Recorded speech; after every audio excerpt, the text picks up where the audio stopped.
ज्योतिताई वाघमारे या लाडक्या बहिणीला आम्ही लाडकी बहीण माझी लाडकी बहीण योजना आपण या राज्यात राबवली. अनेक लाडक्या बहिणींच्या संसाराला हातभार लागला आणि त्यामुळे आता या शिवसेनेच्या माध्यमातून देखील डॉक्टर ज्योतिताई वाघमारे यांना शिवसेनेने राज्यसभेची संधी दिलेली आहे. खरं म्हणजे त्यांना देखील याची काहीच कल्पना नव्हती, परंतु शेवटी शिवसेनेमध्ये सर्वसामान्य कार्यकर्त्याला बळ देण्याचं काम गेल्या 3-3.5 वर्षापासून आम्ही करतोय आणि त्याचाच एक भाग म्हणून ज्योतिताईंना राज्यसभेची संधी दिलेली आहे. ज्योतिताई राज्यसभेमध्ये अतिशय पक्षाची भूमिका आणि शिवसेना पक्षाचं काम, शिवसेना पक्षाचे ध्येय धोरण आणि गेल्या 3.5 वर्षामध्ये जे केलेलं काम आहे ते लोकांपर्यंत ज्योतिताई नक्की पोहोचवतील आणि शिवसेना राज्य पातळीवर आणि राष्ट्रीय पातळीवर शिवसेनेचं काम आणि शिवसेना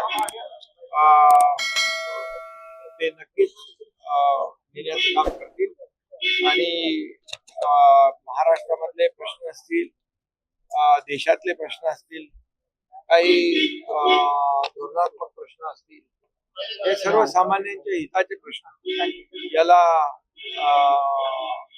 राज्यसभेमध्ये ज्योतिताई प्राधान्य देतील आणि मला विश्वास आहे की शिवसेनेने केलेली निवड जी आहे ती अतिशय सार्थक ठरेल आणि सर्वसामान्य माणसाला न्याय देण्याचं काम अतिशय सर्वसामान्य घरातली ही आमची बहीण आहे.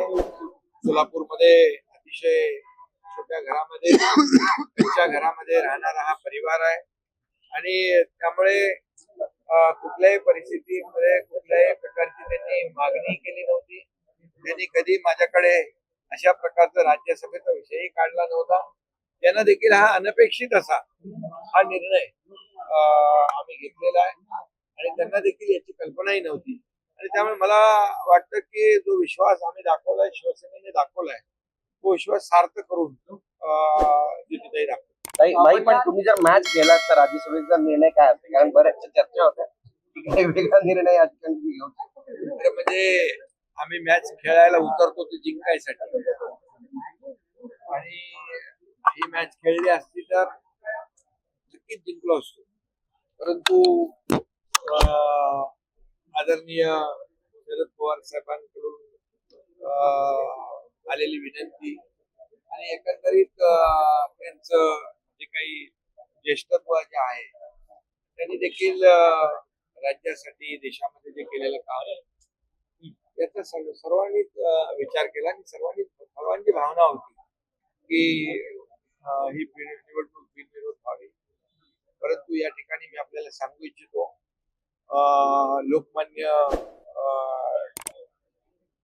टिळकांचे बंधू डॉक्टर रोहित टिळक यांच्या बाबतीत देखील आम्ही विचार केला होता आणि त्यांचं देखील चांगलं काम आहे. अनेक संस्था त्यांच्या लोकमान्य टिळकांच्या नावाच्या आहेत, युनिव्हर्सिटी आहे, खूप मोठ्या संस्था, अनेक संस्थांवर त्या अध्यक्ष आहेत आणि त्यांचं देखील सामाजिक काम लक्षात घेऊन आम्ही त्यांच्याबद्दल देखील नक्कीच शिवसेनेने विचार केला होता. परंतु पवार साहेबांची उमेदवारी जाहीर झाल्यानंतर आम्ही तो विचार बदलला आणि ही निवडणूक बिनविरोध केली.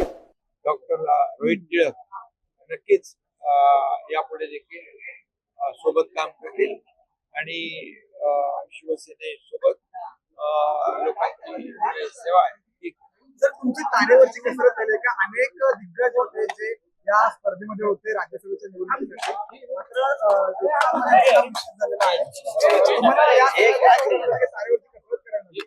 ते बघा, एक लोकांमध्ये कार्यकर्त्यांमध्ये एक चांगला संदेश गेलेला आहे, हा मेसेज गेलेला आहे की चांगलं काम केलं आपण पक्षासाठी काम केलं, पक्षाच्या ध्येय धोरणांसाठी काम केलं आणि समाजासाठी काम केलं, प्रामाणिकपणे कष्ट घेतले, तर नक्कीच पक्ष विचार करत असतो. पक्ष हा चांगल्या काम करण्याची नोंद घेत असतो आणि मी देखील सर्वसामान्य कार्यकर्ता आहे. त्यामुळे सर्वसामान्य कार्यकर्ता चांगला जो काम करेल त्याला नक्कीच अशा प्रकारच्या संध्या मिळतात.